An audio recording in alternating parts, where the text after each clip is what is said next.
চারিদিকে পাহাড় আর সেখানে ফুটে আছে অসংখ্য গোলাপি রঙের পিচ ফুল। এই রঙিন সৌন্দর্যের বুক চিরে আবার ছুটে চলছে ট্রেন। ভেতরে বসে থাকা যাত্রীরা স্বচ্ছ কাচের জানালা দিয়ে উপভোগ করছেন বাইরের পিচ ফুলের অপার মুগ্ধতা।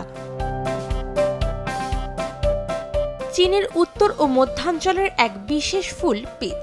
বসন্তকালে পিচ ফুলের সৌন্দর্য উপভোগের জন্য ভ্রমণকারীরা বেইজিং এর গ্রেট ওয়ালের জুয়াংগুয়ান অংশে ট্রেনে চড়ে যেতে পারেন।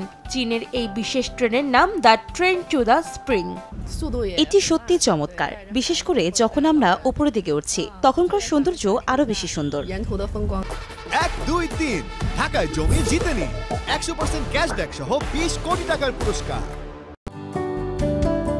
চীনে এই মৌসুমে প্রতিদিন প্রায় 10,000 মানুষ এই ট্রেনে ভ্রমণ করে শুধুমাত্র পিচ ফুলের সৌন্দর্য দেখার জন্য। ট্রেনটি চালু হয় 2008 সালে, কিন্তু 2015 সালে পিচ ফুলের এমন সৌন্দর্যের একটি ভিডিও ইন্টারনেটে ছড়িয়ে পড়ে।